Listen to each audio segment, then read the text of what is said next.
In Kerala, a new and unsettling trend has emerged. Spontaneous killings are taking place inside homes. These acts seem to have little planning or no obvious motives. A confidential study conducted by the Kerala police analyzing the violent crimes that took place in the months of January and February reveals a disturbing picture. It has raised concerns about changing social dynamics and mental health. What is driving this surge in violent crimes? Is it substance abuse, influence of alcohol, or violent cinema? Or are there deeper societal issues at play here? In this week's In Public Interest, we take a look at this concerning trend.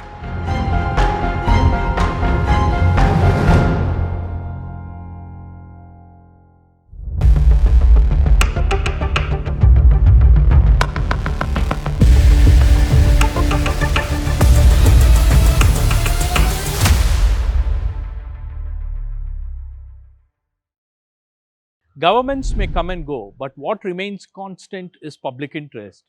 And this is precisely our focus. If you like our work, why don't you consider becoming a paid subscriber of the News Minute and support independent journalism?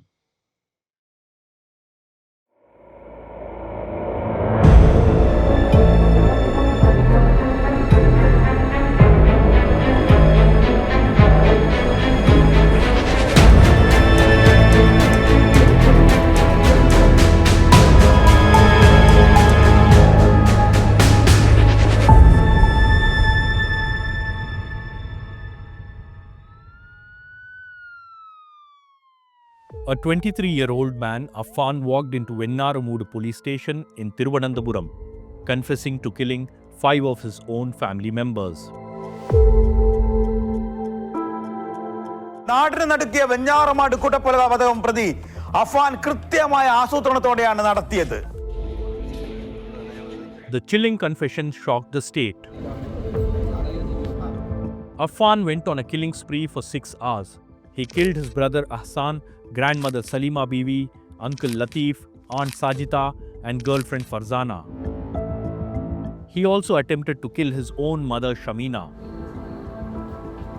എത്ര ആലോചിച്ചിട്ടും മനസ്സിലാക്കാൻ പറ്റാത്ത ഒരു മാനസികാവസ്ഥയാണ് ഈ 23 വയസ്സ് മാത്രം പ്രായമുള്ള ഈ പ്രതിക്ക് ഉണ്ടായിരുന്നത്. അയാളുടെ ഉറ്റവരെയും ഉടയവരെയുമാണ് കൊന്നൊടുക്കിയിരിക്കുന്നത്.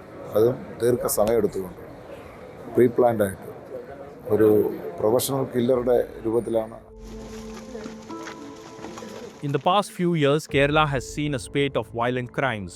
A son killing his mother for birthing him, son killing his father for being strict, a neighbor killing 3 members of a family over a petty dispute.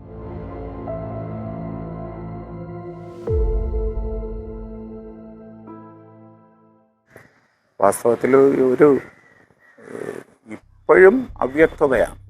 55 years old Shine Kumar is yet to come to terms with the murder of his brother-in-law Jose. He was murdered by his own son Prajeen. Prajeen couldn't get his course completion certificate and he held his parents responsible. He resented his father's strictness and restriction of personal freedom. Family get ടുഗദറിനൊക്കെ അവൻ വരുമായിരുന്നു. അവൻ്റെ ഈ സ്വഭാവ രീതിക്കുള്ള മാറ്റം, സംസാരത്തിൽ ഒക്കെ ചെറിയ മാറ്റങ്ങൾ നമുക്ക് മനസ്സിലാക്കാൻ കഴിഞ്ഞിട്ടുണ്ട് ചില സന്ദർഭങ്ങൾ.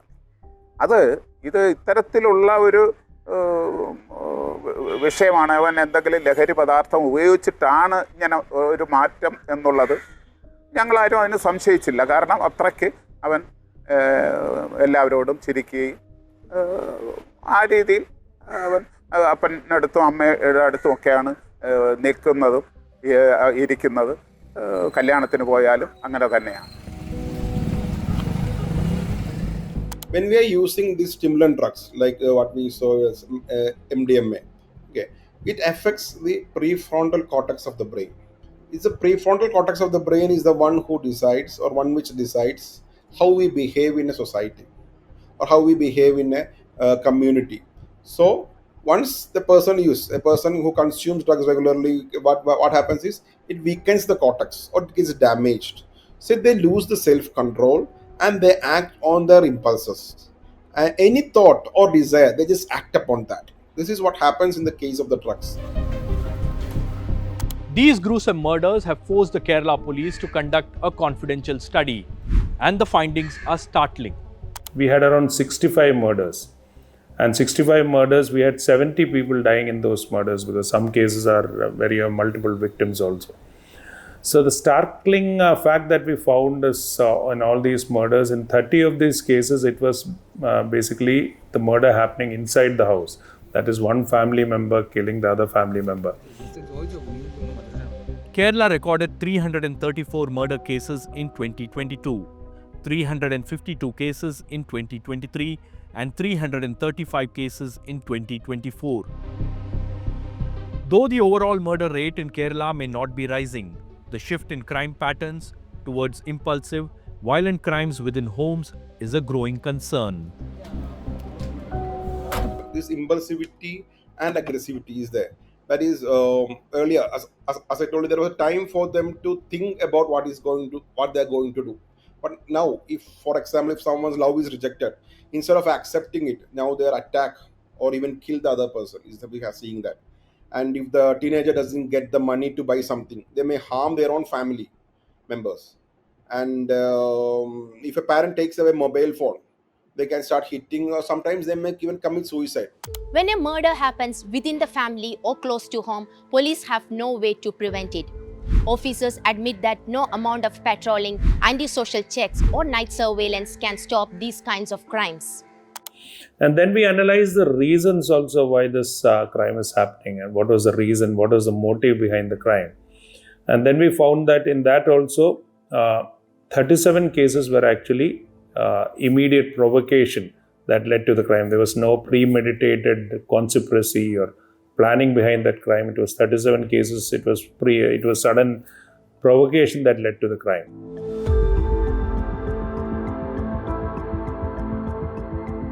The Dhanyarajendran killings are the latest in a string of familicides and murders that have shook Kerala in the recent years. The Nandankod massacre in 2017, 4 family members were killed in cold blood. In 2019, the Kudathai cyanide killings came to light, shocking the state, where 6 people allegedly poisoned over 14 years. The culpable homicide case of a 23-year-old woman killed by her husband, inflicting a venomous snake bite, made national headlines. The Elendur human sacrifice case, in which 2 women were tortured and murdered in 2022, is still fresh in public memory. The Nenmara double murder, which took place in January 2025. According to police study, in at least 30 to 35 cases, the influence of alcohol and synthetic drugs have been identified as one of the major reasons. This has forced the Kerala government to launch a dehunt drive against the use of narcotic substances in the state. In our drive, basically, we are concentrating on the small sellers also that sell drugs near the schools, colleges, educational institutions, etc. Apart from that, we look at wholesale dealers also in the state who are supplying to these small-scale fellows. Not only alcohol and drugs, but also the impact of violent content in cinema, social media, and video games are being blamed for inciting real-world aggression. Experts believe that along with crackdown on drugs, there should be aggressive awareness campaigns. First of all, the demand has to be reduced. Demand can be reduced only by informing or making awareness to the students or the people who are using it.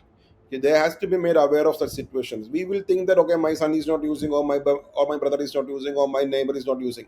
But most of the students know these things are there and they know from where they can get, or they are being, main reason is the peer influence. But does the Kerala government have a game plan in place? രണ്ട് കാര്യമാണ് അതിൽ ശ്രദ്ധിക്കാനുള്ളത്. രണ്ട് കൂട്ടർക്കാണ് വേഗം മനസ്സിലാവുക. അല്ലെങ്കിൽ എങ്ങനെ മനസ്സിലാക്കാമെന്നുള്ളത് ഈ രണ്ട് കൂട്ടരെ നല്ലതുപോലെ പഠിപ്പിക്കണം. ഒന്ന് കുടുംബം തന്നെയാണ്, രക്ഷിതാക്കളാണ്. കുട്ടിയുടെ രീതിയിൽ വരുന്ന മാറ്റം അത് കൃത്യമായി മനസ്സിലാക്കാൻ ആ രക്ഷിതാവിന് കഴിയണം. അവർ തൻ്റെ കുട്ടി ഇത്തരമൊരു ദുർവാസനക്ക് അടിപ്പെട്ടു പോയി, അതാരും അറിയണ്ട എന്ന് വെച്ചാൽ അത് കുറയല്ല ചെയ്യുക, പിന്നെ കൂടി വരികയാണ് ചെയ്യുക. In the recent years, the Kerala police has intensified their anti-drug drive across the state. But the NCRB data shows that in most of the cases, action has been only taken against individuals who are in possession of the drugs and not the drug mafia. This raises the key question: is the Kerala government handling this issue in the right way?